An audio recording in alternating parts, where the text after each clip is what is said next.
Drama के पहले scene में ड्रामा की हीरोइन जियांग होटल रूम में जा रही होती है और एक वेट्रेस उसे कहती है कि आपने जैसा लड़का बुलाया था हम आपके लिए वैसा ही लेकर आए हैं। इसके बाद जियांग रूम में जाती है और देखती है कि ड्रामा का हीरो जी हाओ उसका वेट कर रहा होता है।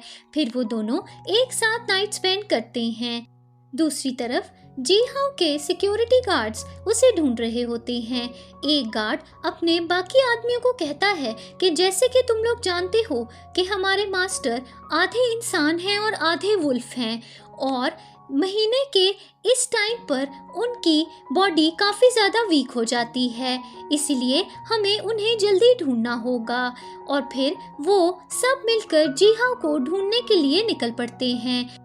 अगली सुबह जियांग को अपने घर से कॉल आती है और उसे बताया जाता है कि अगर उसके कोई भी बच्चे नहीं हुए तो उसकी मॉम की कंपनी उससे छीन ली जाएगी। ये सुनकर जियांग सोचने लगती है कि इस लड़के के साथ मैंने नाइट तो स्पेंड कर ली है, लेकिन ज़रूरी नहीं कि इसके साथ मेरा बच्चा भी हो पाए। अगले सीन में 4 साल गुजर चुके होते हैं और जियांग के 2 बच्चे होते हैं। जियांग के बच्चे ऑफिस में तमाशा कर रहे होते हैं और जियांग उन्हें डांटती है। तभी वहाँ पर जियांग की बहन सुई आ जाती है और वो जियांग से झगड़ा करने लगती है। सुई जियांग से कहती है कि तुम्हारी मॉम ने कहा था कि जब तक तुम्हारे बच्चे नहीं होंगे तब तक तुम इस कंपनी की मालिकिन नहीं बन सकती, इसीलिए तुम पता नहीं कहां से ये नाजायज बच्चे ले आई हो। ये सुनकर जियांग सुई से कहती है कि तुम भी एक नाजायज बेटी ही हो। तुम्हारी मॉम ने मेरे डैड को फंसाया था और इसी तरह से तुम इस दुनिया में आ गई थी। ये सुनकर सुई को गुस्सा आ जाता है और वो जियांग को कहती है कि चाहे जो भी हो जाए मैं जियांग ग्रुप ऑफ कंपनीज की मालिकिन तुम्हें कभी भी नहीं बनने दूंगी। अगले सीन में हम देखते हैं कि जियांग अपने बच्चों के साथ अपने एक बिजनेस पार्टनर से मिलने के लिए जाती है और रास्ते में वो एक गाड़ी में जी हाओ को जाते हुए देखती है। जियांग एक टैक्सी में बैठ जाती है और टैक्सी वाले को कहती है कि इस आदमी की गाड़ी का पीछा करो। तभी एक पुराना सीन आता है जिसमें हम देखते हैं कि जियांग के बच्चे बीमार होते हैं और डॉक्टर जियांग को बताती है कि तुम्हें बच्चों के डैड को ढूंढना होगा, क्योंकि अगर बच्चों के डैड का ब्लड टेस्ट होगा तो ही बच्चों की असल बीमारी की वजह पता चल सकती है। अगले सीन में जियांग जी हाओ के पीछे जाती है और देखती है कि जी हाओ कुछ बिजनेस पार्टनर्स के साथ मीटिंग कर रहा होता है। इसके बाद जी हाओ बाहर आता है और जियांग उसके सर पे डंडा मारती है और वो बेहोश हो जाता है। इसके बाद जियांग जी हाओ के करीब जाती है, लेकिन इसी बीच जी हाओ जाग जाता है और जियांग से कहता है कि मैं तुम्हें 4 साल से ढूंढ रहा था, तुम कहाँ थी। ये सुनकर जियांग गुस्से से जी हाओ को कहती है कि क्या उस दिन जो पैसे मैंने तुम्हें दिए थे वो कम थे क्या। ये सुनकर जी हाओ गुस्से में आता है और कहता है कि मैं तुमसे वजह पूछ रहा हूँ, तुम सुबह सवेरे उस दिन मुझे छोड़ के क्यों चली गई थी। ये सुनकर जियांग जी हाओ के ऊपर एक स्प्रे कर देती है और वहाँ से भाग जाती है। अगले सीन में जियांग अपने बच्चों के पास जाती है और उन्हें कहती है कि कुछ बैड गाइस हमारा पीछा कर रहे हैं, तुम लोगों को तेजी से यहाँ से भागना होगा। जी हाँ, और उसका आदमी जियांग को फॉलो करते हुए आ रहे होते हैं और फिर जी हाओ अपने आदमी को कहता है कि जियांग ने मेरे 2 बच्चों को पैदा किया है, चाहे कुछ भी हो जाए मुझे उसे ढूंढ कर मिलना होगा। अगले सीन में जी हाओ जियांग की इन्वेस्टिगेशन करवाता है और उसे पता चलता है कि जियांग ग्रुप ऑफ कंपनीज उसकी फैमिली उससे छीन लेना चाहती है और जी हाओ को ये भी यकीन हो जाता है कि जियांग ने उसके 2 बच्चों को भी पैदा किया है। जी हाओ अपने आदमी से कहता है कि चाहे जो भी हो जाए मुझे जियांग की हेल्प करनी होगी। अगले सीन में हम देखते हैं कि जी हाओ जियांग की फैमिली को एक पार्टी का इनविटेशन भेजता है और सुई अपने मॉम और डैड से कहती है कि हमें एम ग्रुप ऑफ इंटरनेशनल के CEO ने एक पार्टी में बुलाया है।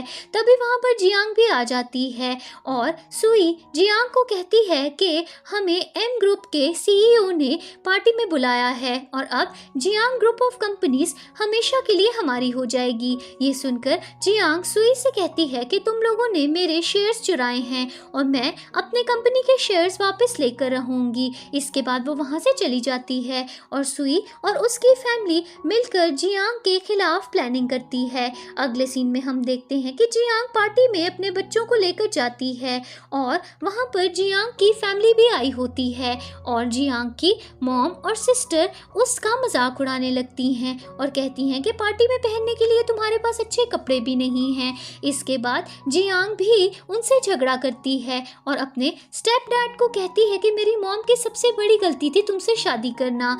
थोड़ी देर बाद जियांग अपने बच्चों को स्नैक्स दे रही होती है और तभी वहाँ पर सुई और उसकी फ्रेंड्स आ जाती हैं और जियांग का मजाक उड़ाने लगती हैं और कहती हैं कि ये बच्चे इल्लीगल हैं और जियांग को खुद ही नहीं पता कि इनका डैड कहाँ है। ये सुनकर जियांग गुस्से में आकर उनसे झगड़ने लगती है।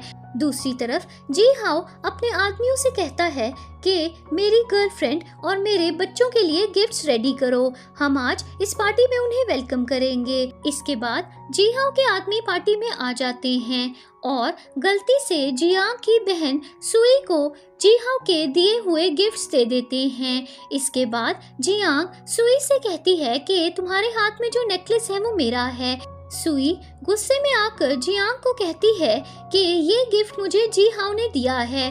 फिर जियांग के डैड भी उस पर गुस्सा करते हैं और जियांग को जोर से थप्पड़ भी मारते हैं। सुई गुस्से में आकर जियांग के बच्चों पर ब्लड फेंक देती है और कहती है कि ये बच्चे मॉन्स्टर्स हैं। इसके बाद जियांग के बच्चों के कान और टेल निकल आती है और वो आधे वुल्फ बन जाते हैं और जियांग के बच्चे जोर से रोने लगते हैं और अपनी मॉम को कहते हैं कि हमें बहुत अनकंफर्टेबल फील हो रहा है।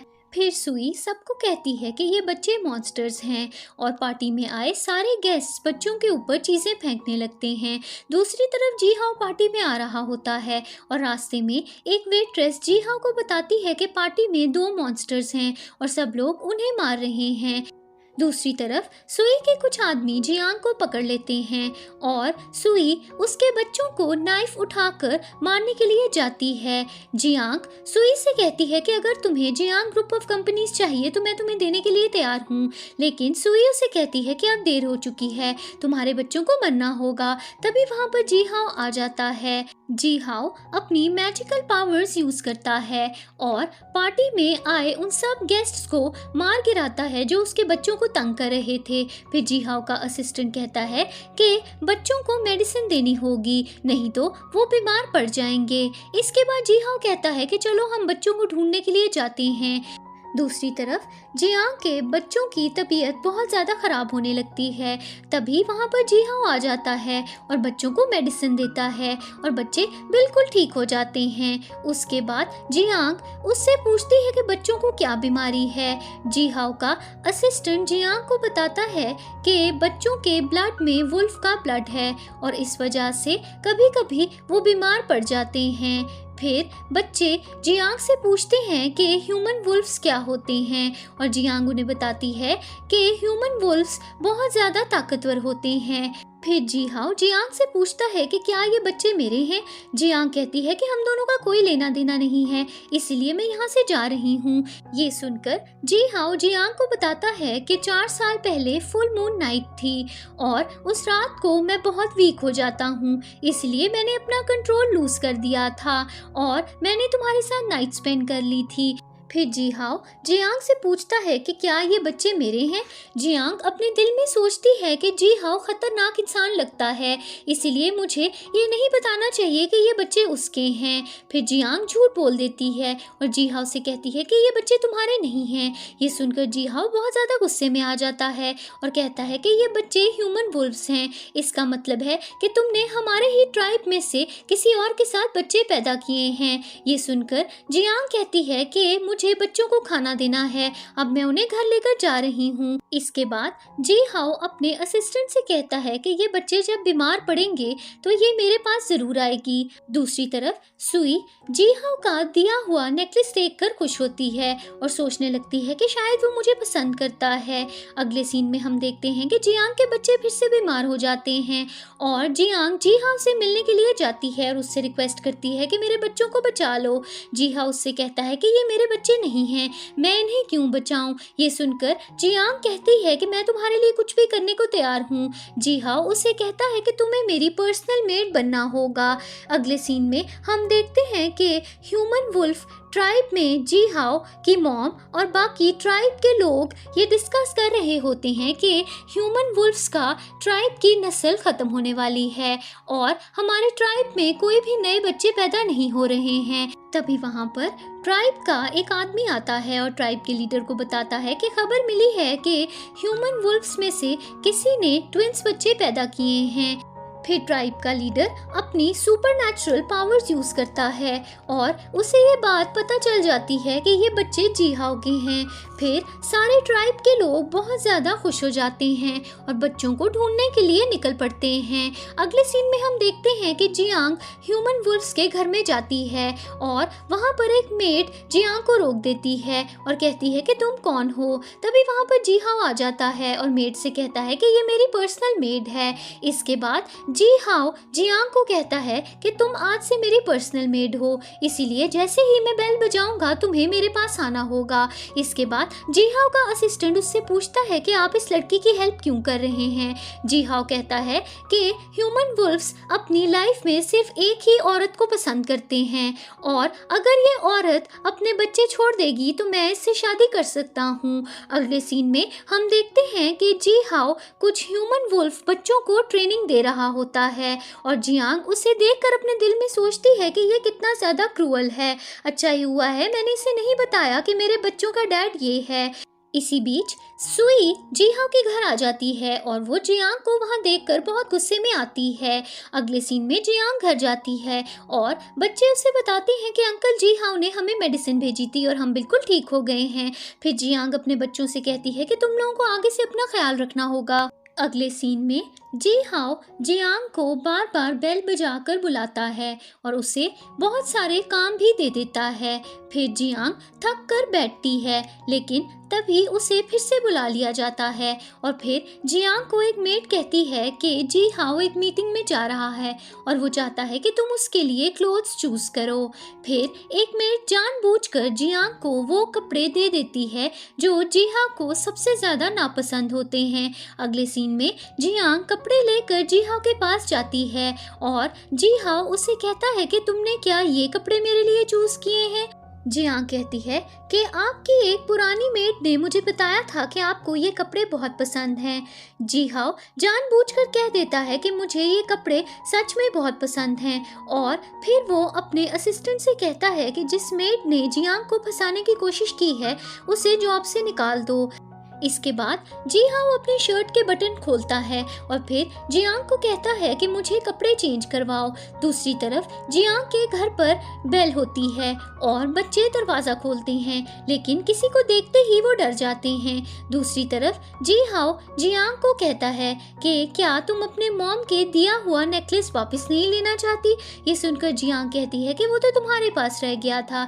जी हाओ उससे कहता है कि अगर तुम मेरी वाइफ बन जाओ तो मैं तुम्हें वो नेकलेस वापस कर दूंगा लेकिन तुम्हें अपने बच्चों को छोड़ना होगा। ये सुनकर जियांग कहती है कि मैं अपने बच्चों को कभी भी नहीं छोड़ूंगी। जी हाओ गुस्से में आकर उसे कहता है कि यहाँ से चली जाओ। दूसरी तरफ जी हाओ के मॉम और अंकल दोनों बच्चों से मिलने के लिए जा रहे होते हैं।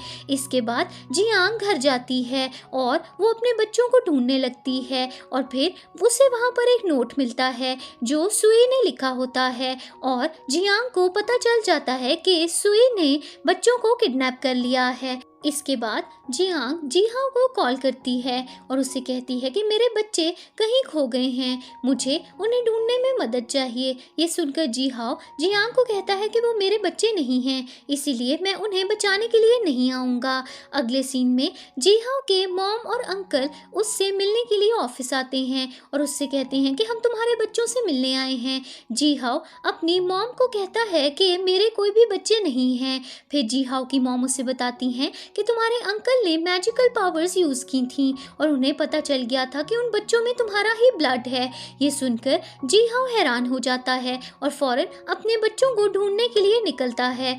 अगले सीन में सुई ने जियांग के बच्चों को किडनैप किया होता है और वहाँ पर जियांग पहुँच जाती है और जियांग और सुई के बीच झगड़ा शुरू हो जाता है और जियांग सुई को कहती है कि अगर तुम्हें जियांग ग्रुप चाहिए तो मैं तुम्हें देने के लिए तैयार हूँ, लेकिन सुई उसकी एक भी नहीं सुनती और उसे और उसके बच्चों को टॉर्चर करने लगती है।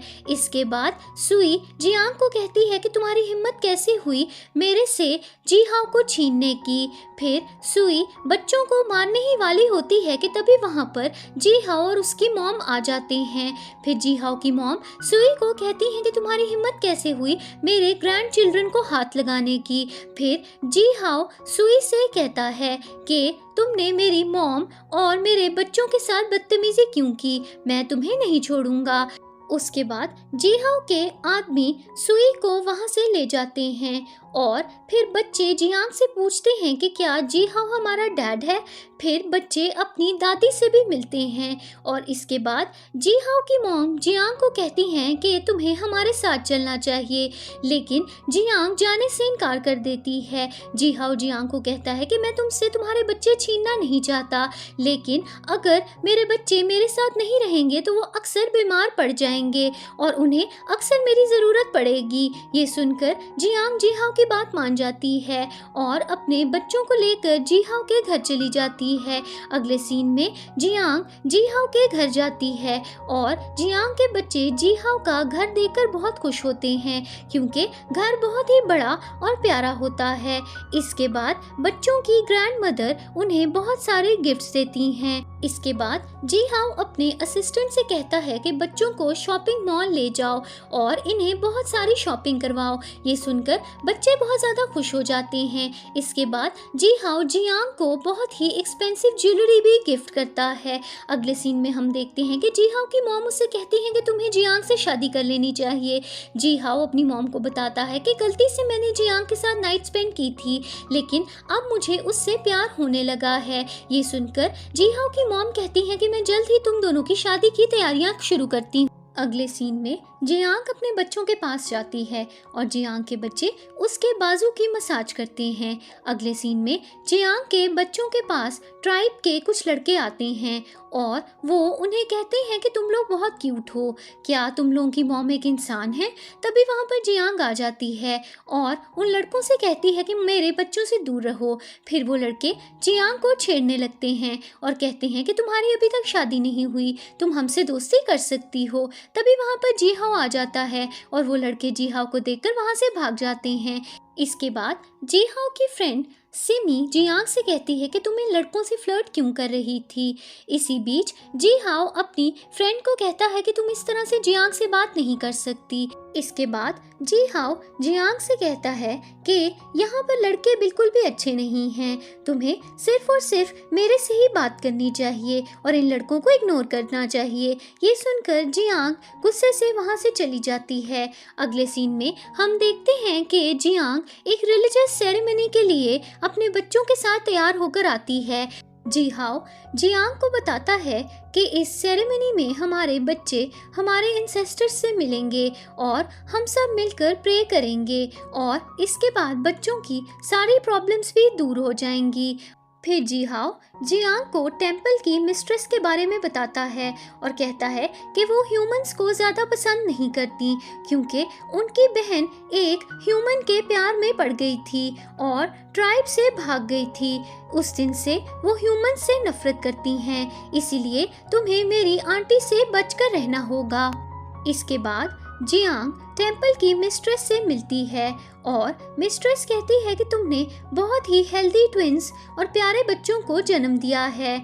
इसके बाद ट्राइब की कुछ लड़कियां शोर मचाने लगती हैं और कहती हैं कि इन बच्चों की माँ एक इंसान है, इसीलिए हम इन्हें इस सेरेमनी में शामिल नहीं कर सकते। टेम्पल की मिस्ट्रेस कहती हैं कि चाहे मैं ह्यूमंस को पसंद नहीं करती हूँ, लेकिन ये बच्चे हमारे ट्राइब के ह्यूमन वुल्फ के हैं, इसीलिए हम ये सेरेमनी ज़रूर करेंगे। फिर टेम्पल की मिस्ट्रेस अचानक जियांग का गला दबाने लगती हैं। वो अपने दिल में सोचती हैं कि मेरी बहन भी एक ह्यूमन की वजह से हमारा ट्राइब छोड़ के चली गई थी और अब ये लड़की भी यहाँ पर तमाशा करने के लिए आ गई है।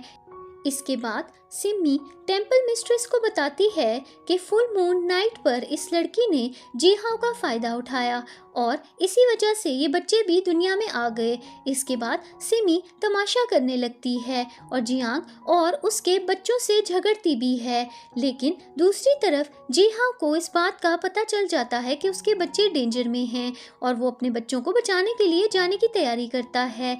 दूसरी तरफ सिमी जियांग की बेटी को मारने ही वाली होती है कि तभी वहाँ पर जीहाओ आ जाता है। फिर जियांग गुस्से में आकर सिमी को थप्पड़ मारती है और उससे कहती है कि तुमने मेरी बेटी को हाथ लगाने की हिम्मत कैसे की। इसके बाद टेम्पल की मिस्ट्रेस जीहाओ को कहती है कि ये बच्चे सेरेमनी में शामिल नहीं हो सकते क्योंकि इनकी माँ एक ह्यूमन है। ये सुनकर जीहाओ कहता है कि आपकी बहन एक ह्यूमन के लिए ट्राइब से भाग गई थी, लेकिन इसमें मेरा कोई कसूर नहीं है। मैं अपनी वाइफ और अपने बच्चों को प्रोटेक्ट करूँगा। जीहाओ कहता है कि मैं किसी किस्म की भी सज़ा लेने को तैयार हूँ। जियांग जीहाओ को रोकती है मगर वो उसकी बात नहीं मानता। इसके बाद जीहाओ को सज़ा मिलती है और टेम्पल की मिस्ट्रेस उसे ज़ोर से मारती है, लेकिन जियांग बीच में आ जाती है और टेम्पल की मिस्ट्रेस गुस्से से वहाँ से चली जाती है। अगले सीन में जीहाओ हॉस्पिटल में बेहोश होता है और जियांग उसका ख्याल रख रही होती है। जियांग जीहाओ से कहती है कि मैं जानती हूँ कि तुम अच्छे इंसान हो। पहले मुझे लगता था कि मुझे तुम्हारे साथ नहीं रहना चाहिए क्योंकि तुम एक वुल्फ हो, लेकिन जैसे तुमने कल मुझे और मेरे बच्चों को प्रोटेक्ट किया, अब मुझे लगता है कि मुझे तुमसे प्यार हो गया है, लेकिन शायद तुम मुझे पसंद नहीं करते हो, इसीलिए जैसे ही तुम जाग जाओगे मैं यहाँ से चली जाऊँगी। अचानक जीहाओ जाग जाता है और जियांग से कहता है कि तुम जो भी कह रही थी मैंने सब सुन लिया, मैं तुम्हें बहुत ज़्यादा पसंद करता हूँ। अगले सीन में हम देखते हैं कि जियांग जीहाओ की मॉम से मिलने के लिए जाती है और जीहाओ की मॉम कहती हैं कि मैं तुम दोनों की शादी की तैयारियां जल्द ही शुरू कर दूंगी। जीहाओ की मॉम जियांग से कहती हैं कि तुम्हारी मॉम जल्दी मर गई थी, लेकिन आज से तुम समझना कि मैं ही तुम्हारी मॉम हूँ। अगले सीन में सिमी जियांग से झगड़ा करने लगती है और उससे कहती है कि चाहे तुमने जीहाओ को फंसा लिया है, लेकिन ट्राइब के लोग और लीडर तुम्हें कभी भी एक्सेप्ट नहीं करेंगे क्योंकि तुम एक ह्यूमन बीइंग हो। तभी वहाँ पर जीहाओ आ जाता है और जियांग को कहता है कि इसकी बात सुनने की कोई ज़रूरत नहीं, चाहे जो भी हो जाए मैं सिर्फ तुम्ही से शादी करूँगा। अगले सीन में सिमी से मिलने के लिए उसका एक सर्वेंट आता है और उसे बताता है कि टेम्पल की सेंट का पता चल गया है। उन्होंने किसी आदमी से शादी कर ली थी और उनकी एक बेटी भी है, लेकिन कुछ साल पहले वो मर गई थी और इसी वजह से शायद उनका अभी तक पता नहीं चला था। इसके बाद सिमी टेम्पल की मिस्ट्रेस के पास जाती है और उसे बताती है कि आपकी सिस्टर का पता चल गया है, लेकिन अफसोस की बात है कि उनकी डेथ हो चुकी है, लेकिन हमें पता चला है कि उनकी एक बेटी है। ये सुनकर टेम्पल की मिस्ट्रेस कहती हैं कि जीहाओ को मेरी बहन की बेटी से ही शादी करनी होगी, मैं उसकी शादी किसी और से नहीं होने दूंगी। दूसरी तरफ जियांग और जीहाओ की शादी हो रही होती है और सब लोग बहुत ज़्यादा एक्साइटेड होते हैं। तभी वहाँ पर टेम्पल की मिस्ट्रेस और सिमी आ जाती हैं और कहती हैं कि ये शादी नहीं हो सकती। ये सुनकर जीहाओ गुस्से में आ जाता है और सिमी से कहता है कि तुम यहाँ पर मेरी शादी खराब करने क्यों आई हो। फिर टेम्पल की मिस्ट्रेस जीहाओ को बताती है कि तुम मेरी बहन की बेटी से ऑलरेडी एंगेज्ड हो, इसीलिए तुम किसी और से शादी नहीं कर सकते। ये सुनकर जीहाओ कहता है कि आपकी सिस्टर अरसे से गायब हैं, तो इसी वजह से उस एंगेजमेंट की अब कोई भी मायने नहीं रहा और मैं जिसे पसंद करता हूँ मैं उसी से शादी करूँगा। ये सुनकर टेम्पल की मिस्ट्रेस कहती हैं कि मेरी सिस्टर की बेटी मिल गई है। इसी बीच जियांग कहती है कि अगर टेम्पल की सेंटेस की बेटी जिंदा है तो आपको कैसे पता है कि वो कहाँ पर है, क्योंकि अभी तक तो वो यहाँ पर हमसे मिलने के लिए नहीं आई। इसी बीच सिमी एक लड़की को वहाँ पर ले आती है। वो लड़की और कोई नहीं बल्कि सुई होती है। उसके बाद सुई टेम्पल की मिस्ट्रेस से मिलती है और झूठा नाटक करती है कि मैं आपकी बहन की बेटी हूँ। टेम्पल की मिस्ट्रेस सुई से मिलकर बहुत ज़्यादा खुश होती हैं और कहती हैं कि मैं जीहाओ से तुम्हारी शादी ज़रूर करवाऊंगी। इसके बाद जियांग सबसे कहती है कि जब मैं और मेरे बच्चे यहाँ पर आए थे तो आप लोगों ने मेरे बच्चों की आइडेंटिटी कंफर्म की थी, इसीलिए आप लोगों को सुई की भी आइडेंटिटी चेक करनी चाहिए और अगर ये झूठ बोल रही है तो इसे बहुत बड़ी सज़ा भी मिल सकती है। ये सुनकर सुई डर जाती है और माफ़ी मांगने लगती है और सबको बता देती है कि सिमी मुझे यहाँ पर लेकर आई है और उसने मुझसे कहा था कि अगर मैं झूठ बोल दूँगी तो वो मेरी शादी जीहाओ से करवा देगी। ये सुनकर जीहाओ बहुत गुस्से में आ जाता है और अपने आदमियों से कहता है कि सिमी और सुई दोनों को बेसमेंट में बंद कर दो। उसके बाद टेम्पल की मिस्ट्रेस जीहाओ और जियांग को सॉरी कहती है। ये सुनकर जियांग कहती है कि मुझे लगता है कि अब हम दोनों को शादी करने की परमिशन मिल गई है। इसके बाद जीहाओ जियांग को कहता है कि हमारी शादी इन्होंने ख़राब कर दी, इसीलिए हमें फिर से शादी शुरू करनी चाहिए। इसके बाद जीहाओ जियांग को रिंग पहनाने लगता है, लेकिन तभी उसके मुंह से खून निकलने लगता है। टेम्पल की मिस्ट्रेस सबको बताती है कि जीहाओ ने मेरी नीस के साथ शादी करने का प्रॉमिस किया था, अब ये अपना प्रॉमिस तोड़ रहा है, इसी वजह से इसके मुंह से खून निकल रहा है और इस बात से मुझे ये भी यकीन हो गया है कि मेरी नीस जिंदा है। फिर वो जियांग से कहती है कि अगर तुम जीहाओ से शादी करना चाहती हो तो तुम्हें मेरी नीस को मेरे पास ढूंढ कर लाना होगा, फिर ही मैं तुम लोगों को शादी की परमिशन दे सकती हूँ। जीहाओ और जियांग दोनों फैसला करते हैं कि हम टेम्पल की सेंटेस की बेटी को ढूंढ कर रहेंगे। अगले सीन में हम देखते हैं कि टेम्पल की मिस्ट्रेस सुई से मिलती हैं और उससे कहती हैं कि तुम्हारे पास ये नेकलेस कहाँ से आया। सुई अपने दिल में सोचने लगती है कि ये नेकलेस तो जियांग का है और उसे ये बात का भी पता चल जाता है कि टेम्पल की सेंटेस की बेटी जियांग ही है। फिर वो झूठ बोल देती है और टेम्पल की मिस्ट्रेस को कहती है कि मैंने ये नेकलेस कहीं सड़क से उठाया था। अगले सीन में जीहाओ जियांग को अपने घर लेकर आता है और जियांग बच्चों को शिकायत लगाती है कि तुम लोगों के डैड ने मुझे अपनी पर्सनल मेड बनाया था और उन्होंने मुझसे बहुत सारा काम भी करवाया था। ये सुनकर बच्चे जीहाओ की साइड लेने लगते हैं और कहते हैं कि डैड ने ये सब इसीलिए किया था कि वो आपके करीब आना चाहते थे। जियांग बच्चों से कहती है कि तुम लोग तो अब अपनी डैड की साइड लेने लगे हो। उसके बाद जियांग जीहाओ को कहती है कि अब मैं तुम्हारे घर आ गई हूँ, एक एक करके तुमसे सारा बदला लूंगी। अगले सीन में हम देखते हैं कि जीहाओ बच्चों के साथ बैठकर जियांग को मनाने की प्लानिंग करता है। बच्चे भी जीहाओ को बहुत सारे आइडियाज़ देते हैं और बताते हैं कि उनकी मॉम को क्या क्या पसंद है। अगले सीन में जियांग जीहाओ से कहती है कि हमें सेंटेस की बेटी को जल्द से जल्द ढूंढना होगा। ये सुनकर जीहाओ कहता है कि तुम फिक्र मत करो, मैं सब संभाल लूँगा। अगले सीन में जियांग बच्चों को कहानी सुनाती है और फिर उन्हें सोने के लिए भी कहती है, लेकिन बच्चे बहाना बनाकर रूम से चले जाते हैं। फिर जीहाओ की बेटी उसके कमरे में जाती है और उससे कहती है कि मॉम आपका कमरे में वेट कर रही हैं, वो आपको बुला रही हैं। इसके बाद जीहाओ जियांग के रूम में जाता है और जियांग सो रही होती है।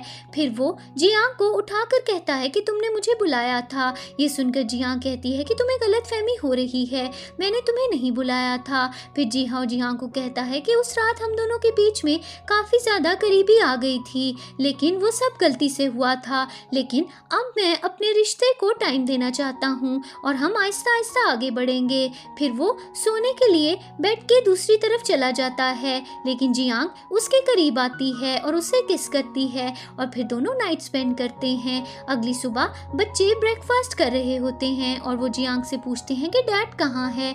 जियांग उन्हें कहती है कि डैड थके हुए हैं और वो भी सो रहे हैं। अगले सीन में हम देखते हैं कि सुई की मॉम उसे कॉल कर रही होती हैं, लेकिन सुई का फोन नहीं लगता। उसके बाद सुई की मॉम अपने हस्बैंड को शिकायत लगाती हैं कि सुई कॉल नहीं उठा रही। ये सुनकर सुई के डैड कहते हैं कि इस सब के पीछे जरूर जियांग का हाथ है, उसी ने ही हमारी बेटी को गायब किया है। अगले सीन में सुई के पेरेंट्स जियांग से मिलने के लिए जाते हैं और वहां पर हंगामा करने लगते हैं और जियांग से पूछते हैं कि हमारी बेटी कहाँ है। जियांग कहती है कि अगर तुम लोगों को सुई को ढूंढना है तो तुम लोगों को वुल्फ्स के ट्राइब में जाना होगा, वो वहीं पर गई है और इसके लिए तुम लोगों को शायद पुलिस की भी मदद लेनी होगी। दूसरी तरफ जिहाओ का असिस्टेंट उसे आकर बताता है कि आपकी वाइफ के पेरेंट्स उससे आकर झगड़ा कर रहे हैं। दूसरी तरफ सुई के पेरेंट्स 2 गुंडों को जियांग को मारने के लिए भेज देते हैं और जियांग बहुत ज्यादा डर जाती है, लेकिन तभी वहां पर जिहाओ आ जाता है और जिहाओ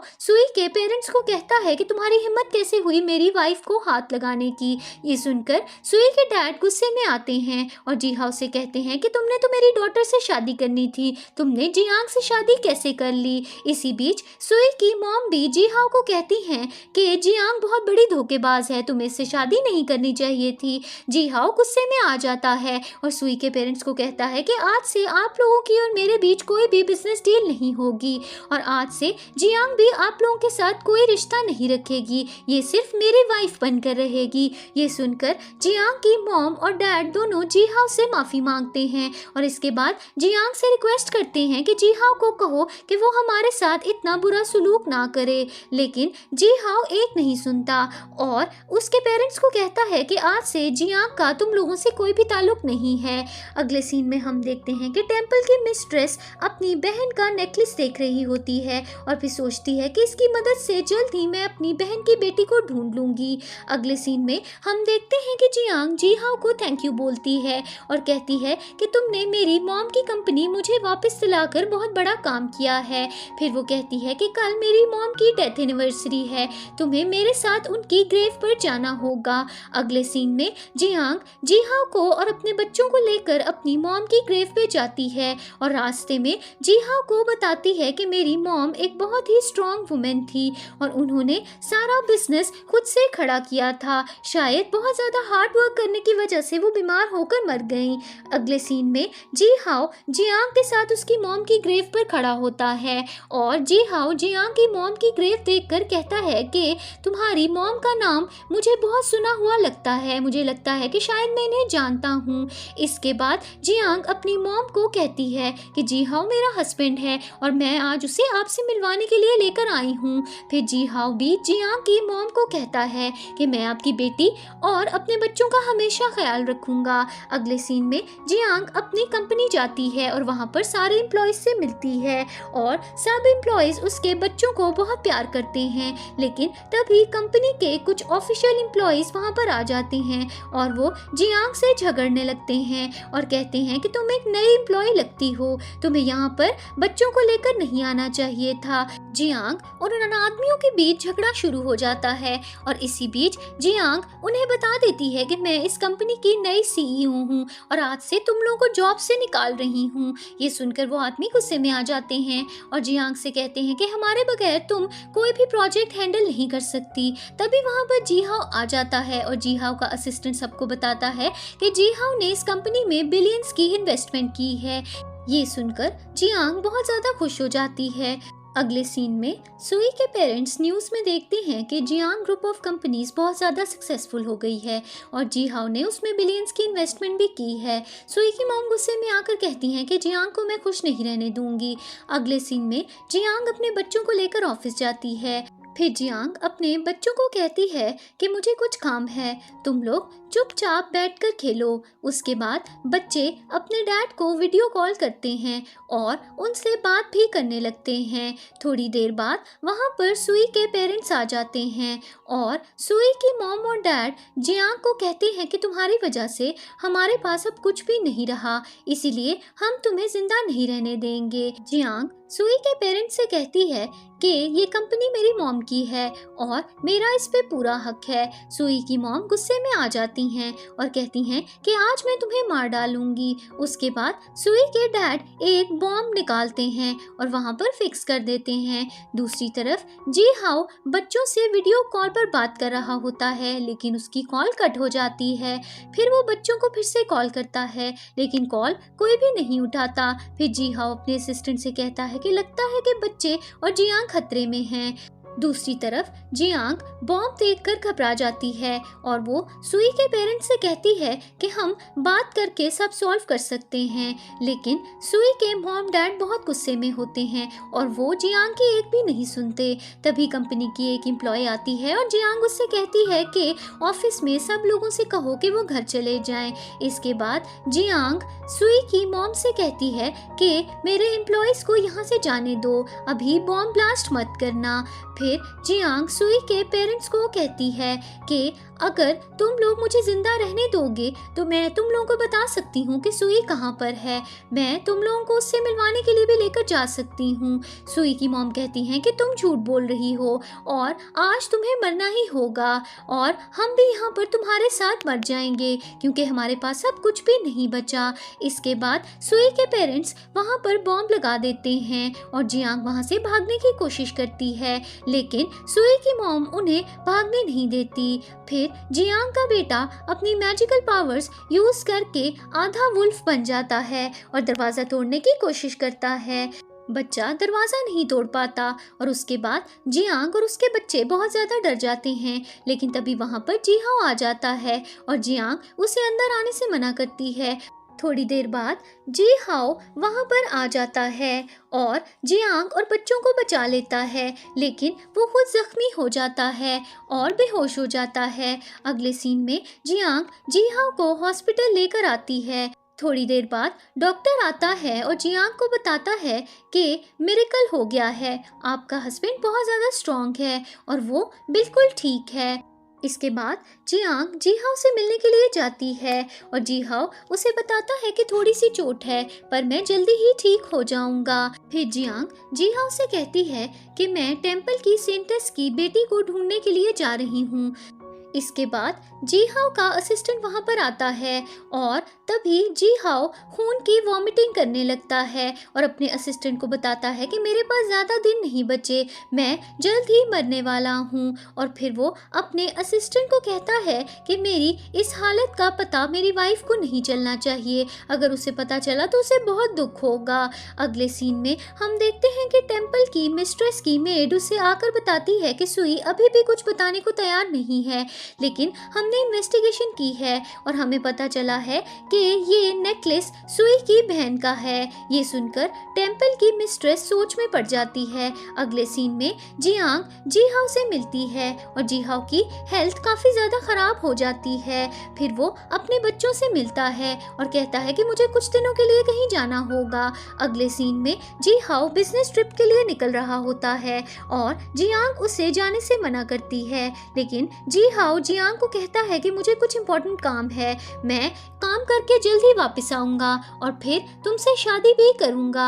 इसके बाद जी हाओ वहां से चला जाता है और जियांग जी हाओ के असिस्टेंट से कहती है कि तुम मुझसे क्या छुपा रहे हो, मुझे सब सच बता दो। इसी बीच टेंपल की मिस्ट्रेस वहां पर आ जाती है। टेंपल की मिस्ट्रेस जियांग से पूछती है कि जी हाओ कहाँ है और जियांग उन्हें बताती है कि जी हाओ किसी इम्पोर्टेंट काम से गया हुआ है। अगले दिन जी हाओ सुई और सिमी से मिलने के लिए जाता है और सुई को कहता है कि तुम्हारे पेरेंट्स ने मेरी वाइफ और बच्चों को नुकसान पहुंचाने की कोशिश की है, अब तुम जिंदा नहीं बचोगी। ये सुनकर सुई कहती है कि अच्छा ही हुआ कि मेरे पेरेंट्स ने जियांग से बदला ले लिया। ये सब सुनकर सिमी बहुत ज़्यादा डर जाती है और सुई को मना करती है कि जी हाओ को गुस्सा मत दिलाओ। इसके बाद जी हाओ कहता है कि अब तुम दोनों जिंदा नहीं बचोगे। अगले सीन में हम देखते हैं कि जियांग हॉस्पिटल जाती है और जी हाओ के मेडिकल रिकॉर्ड्स देख लेती है और उसे पता चल जाता है कि जी हाओ मरने वाला है। इसके बाद जियांग जी हाओ के असिस्टेंट के पास जाती है है और उससे कहती है कि मुझे पता चल गया है कि जी हाओ मरने वाला है, मुझे उसके बारे में सारा सच जानना है। जी हाओ का असिस्टेंट जियांग को जी हाओ के बारे में सच नहीं बताता, लेकिन जियांग के कन्विंस करने के बाद आखिरकार जी हाओ का असिस्टेंट कहता है कि जी हाओ जल्द ही मरने वाला है। दूसरी तरफ जी हाओ टेम्पल के बाहर बैठा हुआ होता है और वो अकेले में बात करता है कि अब जियांग को कोई भी नुकसान नहीं पहुंचाएगा, मैंने उसके सारे दुश्मनों को मार डाला है। इसी बीच जियांग जी हाओ को कॉल करती है और उससे कहती है कि तुमने मुझसे सच क्यों छुपाया। ये सुनकर जी हाओ जियांग को कहता है कि अगर तुम सेंटिस की बेटी को ढूंढ लो तो मेरी जान बच सकती है, उसके खून की मदद से मेरा ट्रीटमेंट हो सकता है। अगले सीन में जियांग जी हाओ के असिस्टेंट के साथ मिलकर प्लान बनाती है कि हमें सेंटिस की बेटी को जल्द से जल्द ढूंढना होगा। अगले दिन जियांग जी हाओ के असिस्टेंट के साथ मिलकर सेंटिस की बेटी को ढूंढती है, लेकिन उन्हें वो नहीं मिलती और जियांग हार नहीं मानती।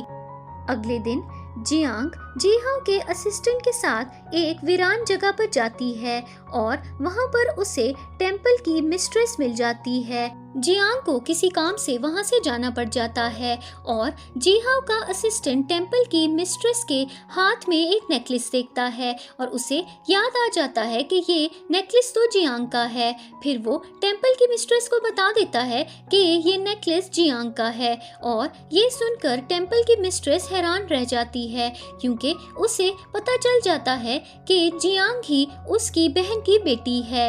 अगले सीन में हम देखते हैं कि जियांग जी हाओ से मिलने के लिए जाती है और उससे कहती है कि मैं सेंटिस की बेटी को जल्द ही ढूंढ लूंगी और तुम्हारी जान बच जाएगी। जी हाओ जियांग से कहता है कि मेरे मरने का टाइम करीब आ गया है, मैं तुमसे मिला मेरे लिए यही बहुत बड़ी खुशी की बात है और मैं तुम्हें हमेशा प्यार करता रहूंगा। और इसी बीच जी हाओ वहां से गायब हो जाता है और जियांग दुख से बेहोश हो जाती है। थोड़ी देर बाद जियांग की आंख खुलती है और टेम्पल की मिस्ट्रेस उसे बताती है कि तुम ही मेरी बहन की बेटी हो। ये सुनकर जियांग को यकीन नहीं होता, लेकिन टेम्पल की मिस्ट्रेस उसे बताती है कि मेरी बहन ने अपनी पावर्स यूज करके तुम्हें पूरी तरह से इंसान बना दिया था और उस नेकलेस की वजह से मुझे पक्का यकीन है कि तुम ही मेरी बहन की बेटी हो। ये सुनकर जियांग कहती है कि मैं जी हाओ की जान बचा सकती हूँ। फिर वो टेम्पल की तरफ भागती है। अगले सीन में जियांग टेम्पल के बाहर बैठी हुई होती है और कहती है कि 6 महीने गुजर चुके हैं, मैं रोज टेम्पल में आती हूँ लेकिन तुम अभी भी मुझसे मिलने के लिए नहीं आए। तभी अचानक जी हाओ वहाँ पर आ जाता है। अगले सीन में कुछ साल गुजर चुके होते हैं और जियांग प्रेग्नेंट होती है और जी हाओ और उसकी फैमिली के साथ वॉक पर आई हुई होती है। जी हाओ जियांग के लिए मुख्तलिफ जूसेस लाता है और उसे पिलाने की भी कोशिश करता है, लेकिन इसी बीच जियांग के पेट में दर्द होने लगती है। आखिरी सीन में जियांग और जी हाओ के ट्विंस बच्चे पैदा हो चुके होते हैं और जी हाओ जियांग से कहता है कि अब हम दोनों के 2 और बच्चे हैं, इसीलिए हम दोनों को हमेशा साथ खुश रहना होगा। फिर जियांग और जी हाओ दोनों प्यार भरी बातें करते हैं और इस सीन पर हमारी स्टोरी की एंडिंग हो जाती है।